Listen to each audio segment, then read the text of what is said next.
সাম্প্রদায়িক সম্প্রীতির অনন্য নজির গড়ে চলেছে মেহেন্দিগ্রাম সার্বজনীন দুর্গোৎসব। এলাকার হিন্দু মুসলিম মানুষের সমন্বয়ে প্রায় ৩০০ বছর ধরে সম্প্রীতির দুর্গোৎসব হয়ে আসছে উত্তর দিনাজপুর জেলার রায়গঞ্জ ব্লকের মেহেন্দিগ্রাম সার্বজনীন দুর্গাপুজোয়। এই পুজোয় শুধু চাঁদা দেওয়াই নয়, রীতিমতো পুজো কমিটিতে থেকে চাঁদা তোলা সহ পুজোর সমস্ত কাজে সহযোগিতার হাত বাড়িয়ে দেন মেহেন্দিগ্রাম এলাকার মুসলিম সম্প্রদায়ের মানুষেরা। বিভিন্ন ধর্মাবলম্বী হলেও এখানকার দেবী দুর্গার মাহাত্ম্য তাদেরকে আকৃষ্ট করে পুজোয় সামিল হতে।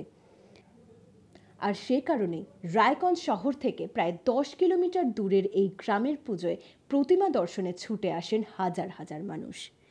রায়গঞ্জ ব্লকের মেহেন্দিগ্রাম সার্বজনীন দুর্গোৎসবের প্রচলন হয়েছিল আজ থেকে প্রায় ৩০০ বছর আগে। কথিত রয়েছে, তৎকালীন বাংলাদেশের হরিপুরের জমিদার দুর্লভ রায়চৌধুরী এই পুজো শুরু করেছিলেন। এখানকার বাসিন্দারা পুজোর সময় আসলেই পায়ে হেঁটে হরিপুরে জমিদারের বাড়ি গিয়ে পুজোর সামগ্রী বাঁকে বয়ে নিয়ে আসতেন এই মেহেন্দিগ্রামে। দেশভাগ ও জমিদারি প্রথা লোপ পাওয়ার পর মেহেন্দিগ্রামের সর্বধর্ম সম্প্রদায়ের মানুষ চাঁদা তুলে দুর্গোৎসবের আয়োজন করে আসছে। ফলে আজ এই মেহেন্দিগ্রামের পুজো সম্প্রীতির পুজো বলে পরিগণিত হয়েছে। এলাকার হিন্দু মুসলিম বাসিন্দারা কাঁধে কাঁধ মিলিয়ে পুজো করছেন। পুজোর ৫টা দিন, ষষ্ঠী থেকে দশমী, এলাকার মুসলিম মানুষেরা আমিষ খাবার না খেয়ে পুজোর কাজে যুক্ত থাকেন।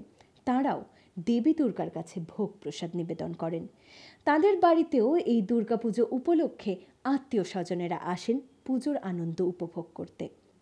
এক কথায় মেহেন্দিগ্রামের দুর্গোৎসবে সাম্প্রদায়িক সম্প্রীতির মেলবন্ধন মুগ্ধ করে সকলকে।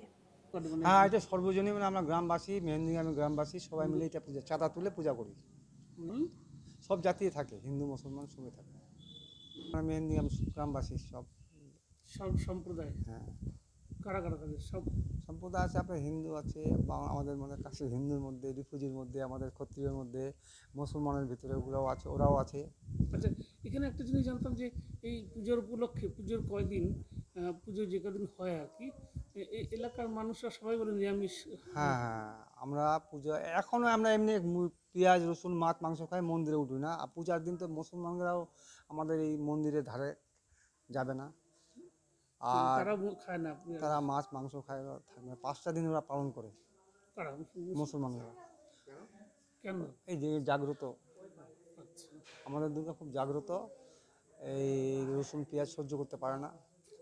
যেদিন আমাদের দুর্গা মানে শেষ পূজা হয়ে যায়, তখন আমাদের এই দুর্গা, আমাদের একটা বালি ভাষা পুকুর আছে, সেই পুকুরে ভাসাতে হয়। ওই পুকুরে একদম যখন থেকে পূজা হয় ওই পুকুরেই ভাসাতে হয়, অন্য পুকুরে কোনো ভাসবে না, কারণ আমাদের গ্রামবাসীর ক্ষতি হয়। আচ্ছা, আমার নাম মোহাম্মদ রফিকুল। আমরা এখানে ষষ্ঠী দিন থেকে পূজা শুরু হয়। এখানে যখন পূজা শুরু হয় তখন আমরাও আসি, মেলায় অংশগ্রহণ করি। আমাদের বাড়িতেও আত্মীয় আসে, সবাই আসে অনেকেই।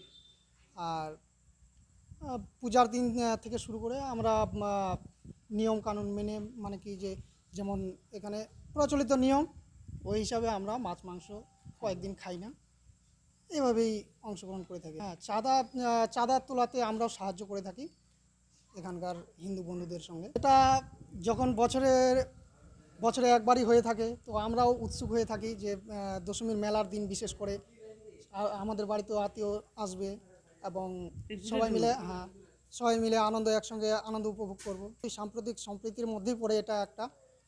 আমরা হিন্দু মুসলমান সবাই এখানে একসঙ্গে মিলিতভাবে বসবাস করি, আমাদের মধ্যে কোনো ভেদভাব নেই। ব্যুরো রিপোর্ট, এক্সপোজ বার্তা।